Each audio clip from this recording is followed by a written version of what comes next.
भगवान के इस प्रकार से संपूर्ण चरित्र पूर्ण हुए और संपूर्ण चरित्र पूर्ण होने के बाद सुखदेव बाबा ने कहा, राजा परीक्षित अब बताओ तुम कौन सी कथा को सुनना चाहते हो। राजा परीक्षित ने कहा, महाराज अब मैं कोई सी कथा को नहीं सुनना चाहता हूं, अब तो मुझे कृपा करके उस गरीब ब्राह्मण की कथा सुना दो जिसने गरीबी में भी आपका ध्यान किया। देखी सुदामा की दीन दशा, करुणा करके करुणा निधि रोए।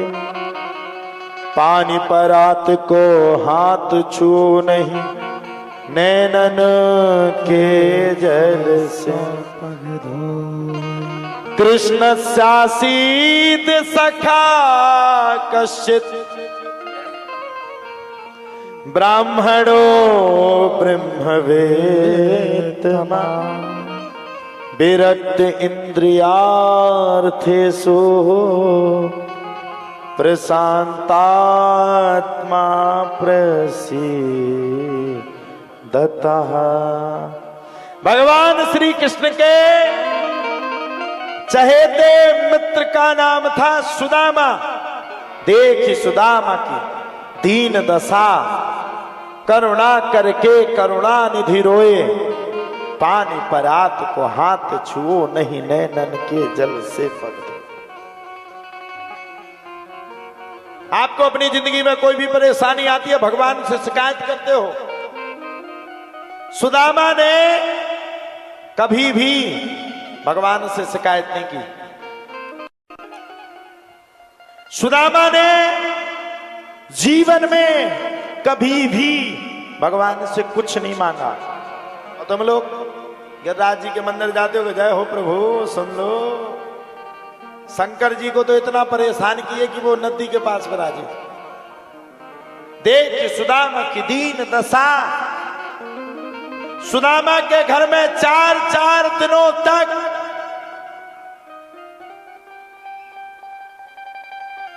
कोई भोजन नहीं होता था। वो थे सुदामा। सुदामा के घर में 4 दिनों तक चूल्हा नहीं जलता था। वो थे सुदामा। महाराज सुदामा की दीनहीन दशा को देख करके, देख सुदामा की दीन दशा, करुणा करके करुणा निधि रोए। पानी परात को हाथ छुओ नहीं, नैनन के जल से पग धोए। सुदामा जी महाराज इतने परेशान थे, फिर भी कभी भगवान के सामने सुदामा ने अपनी शिकायत को नहीं किया। वो थे सुदामा, वो थे। आज सुदामा की पत्नी सुशीला सुदामा से कहती है, महाराज कुछ खाने के लिए लाए हो। सुदामा ने कह दिया, ओम नमो भगवते वासुदेवाय नमः। पत्नी समझ गई आज भी पूरा दिन एकादशी की तरह गुजरेगा।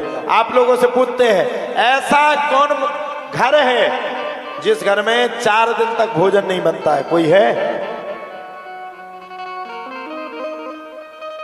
पर भगवान से 24 घंटे एक को कहते हम गरीब हैं, हम गरीब हैं, हाँ पास कुछ नहीं, हम गरीब हैं, हम गरीब हैं, हम गरीब। पूरी जिंदगी भर रोते रहते गरीबी गरीबी गरीबी गरीबी गरीबी।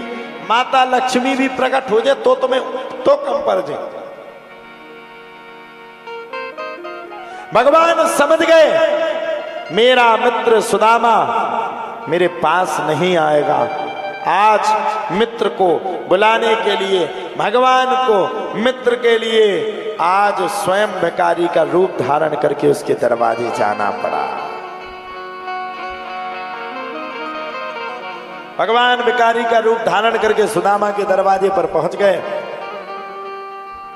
जब प्रभु भिक्षुक भिखारी का रूप धारण करके भगवान के सामने पहुंचे, सुशीला के सामने पहुंचे भगवान, तो भगवान ने मांगा भिक्षाम दे ही। अब सुशीला के यहाँ तो खुद नहीं था, भिक्षा कैसे देगी? खड़ी होकर के बेचारी आ गई। महाराज मेरे यहाँ तो सूतक लगा हुआ है। सबने पूछा कौन सा सूतक? बोले गरीबी नामक सूतक मेरे घर पर लगा हुआ है। साहब सुशीला की इस दुर्दशा को जब सुना तब तो कहने क्या, सुदामा जी महाराज को मन ही मन में बड़ा, सुशीला को मन ही मन में खेद हुआ। भगवान ने कहा सुशीला खेद मत करो, तुम्हारे पति के मित्र का नाम है द्वारकाधीश, तुम अपने पति को अपने मित्र के पास क्यों नहीं पहुंचा देती? अब सुशीला जानती थी अगर धन के लिए पहुंचाएंगे तो सुदामा कभी जाएंगे नहीं। सुशीला ने कहा स्वामी द्वारकाधीश के दर्शन करने क्यों नहीं जाते? अब बोले मेरे पास कुछ है नहीं, कैसे जाऊं? तब तो सुशीला ने पड़ोस में जाकर के 4 मुट्ठी चावल लेकर के आई, सुदामा जी महाराज को बांध करके दे दिए। गर्मियों की इस बराबर की धूप में, तड़पती हुई कड़कती हुई धूप में महाराज सुदामा जी पैदल पैदल जा रहे हैं। भगवान से मिलने की आस में सुदामा जी चले जा रहे हैं। जब भगवान से मिलने की आस में सुदामा जी महाराज चले जा रहे हैं, तब तो प्यारे कहा जाता है सुदामा जी महाराज के जाने के तत्पश्चात ही भगवान समझ गए मित्र पैदल पैदल कब तक आएगा। भगवान ने रात्रि के समय में जैसे ही सुदामा जी महाराज सोए, सो भगवान ने उठा करके द्वारकापुरी में स्थापित कर दिया।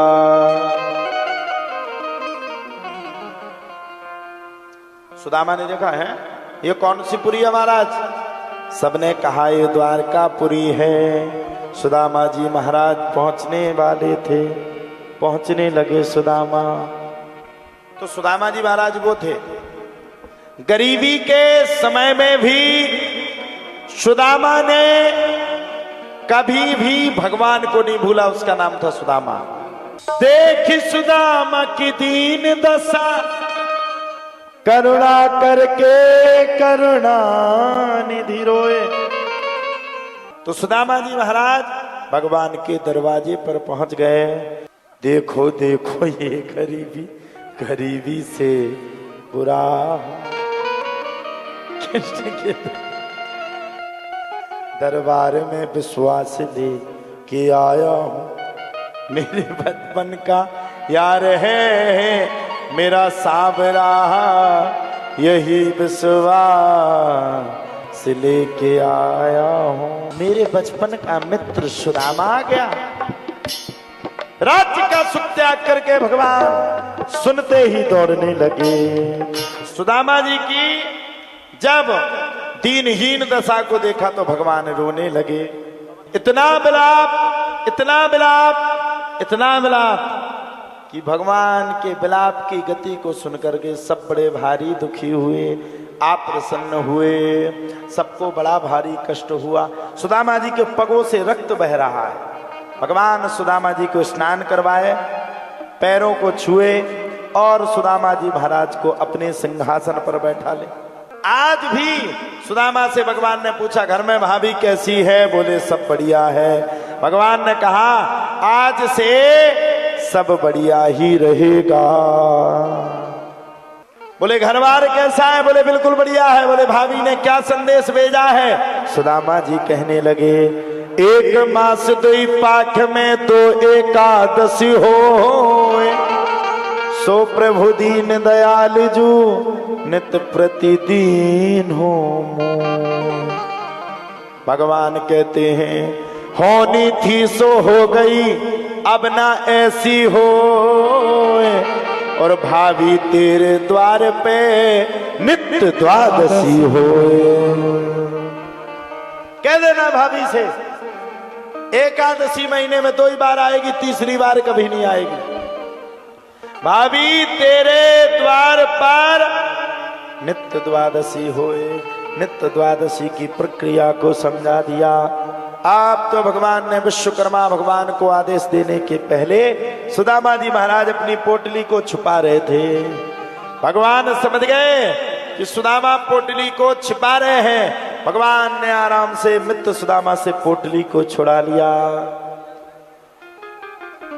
और एक मुट्ठी चावल पाया।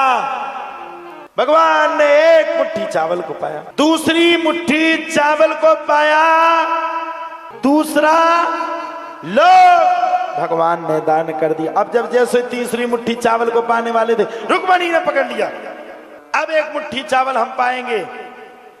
और ऊ टेम की रुक्मणी माता चावल पाई और ई टेम की रुक्मणी माता लाई खा रही है।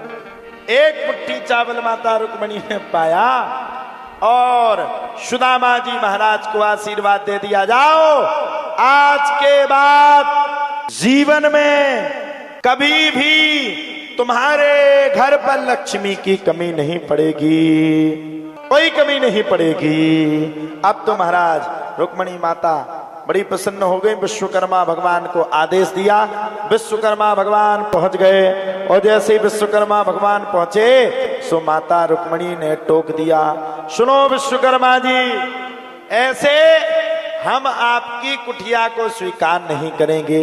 अगर आपको कुटिया बनानी है तो सबसे पहले मुझसे पहले मेरे उन पड़ोसियों की कुटिया को बनाना पड़ेगा महल, जिन पड़ोसियों ने बुरे समय में मेरा साथ दिया है।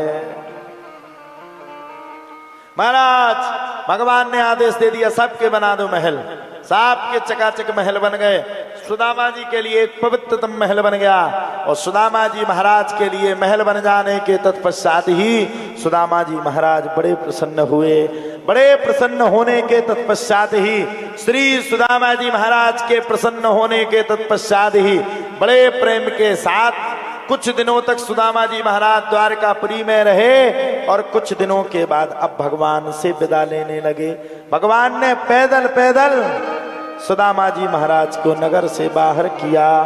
अब पैदल पैदल क्यों किया?